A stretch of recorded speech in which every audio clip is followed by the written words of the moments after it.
For students with busy schedules, caffeine can be a miracle worker. A quick boost of energy is just what some people need to get through their day. It's become such a large part of our world, we accept it without questioning. Yet, caffeine is a drug, and an addictive one at that.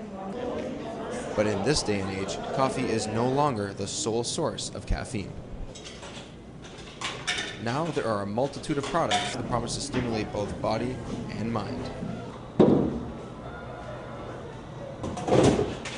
There are energy drinks, energy shots, and even caffeinated gum. And while these products do exactly what they say they will, there are many dangers sitting just below the surface. Most unnerving is the fact that the highly caffeinated products are being marketed towards a younger crowd, especially those in school. For Eric LaPlante, a student who also worked midnight shifts full-time, energy drinks got him through his long days. Well, I would always leave my house a little bit early, so when I would get to work, I would just walk to Blockbuster across the street. I and my buddy always split on them. So, like, the one day I'd buy them, and then the next shift we worked together, he'd buy them.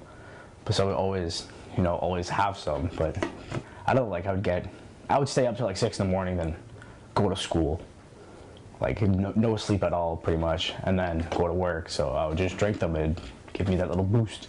Energy drinks generally have a recommended limit of 1 can per day. After LaPlante spent almost a year drinking far above this limit, he faced a serious problem. I was just sitting there and I got a huge pain in my chest, and my vision went all blurry, and pretty much I just went numb and kind of fell on the floor and had to go immediately to the hospital.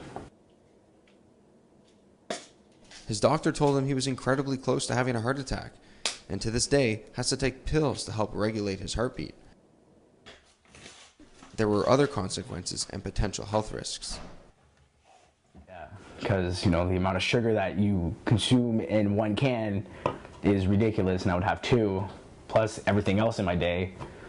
So yeah, it was pretty bad. That's what the doctor told me it might be too. Like, all the shakes and stuff could just be like an imbalance. Anthony Pascal is a nutritionist who offers health advice for students. He told me some of the negative side effects of consuming stimulants like caffeine. Low energy overall, could have their blood pressure could go too low. If with extreme adrenal exhaustion, people can faint. Stimulants also will deplete B vitamins and magnesium out of the body, which hurts heart health and brain function. So it's nutritionally like an anti-nutrient to take a stimulant drug, whether it's caffeine, nicotine, or all the other stimulants which are in these energy drinks. I get a headache, and let's say I drink a coffee, it goes away in an hour. Now, if I have an energy drink, it goes away in 15 minutes. So I might as well just, have an energy drink. And I know it's caffeine. Energy drinks can have up to 9 cups of coffee worth of caffeine in each can. In the last 2 years, Health Canada has required energy drink companies to place ingredients and warnings on their cans. But do we really know what goes into these so-called mind stimulants? Energy drink companies tout the fact that they have natural ingredients, but some of these ingredients are hard to follow. Glucuronolactone synthetic, 10 milligrams. Aminothane, sulfonic acid. 1,000 milligrams ginseng, Panax, ginseng. What is even more troubling than the increasing numbers of so-called healthy energy drinks on the market is the trend of mixing alcohol with highly caffeinated beverages. The combination of caffeine, a stimulant, and alcohol, a depressant, creates an intense drunk sensation, but it also puts tremendous pressure on the heart, much like what LaPlante dealt with.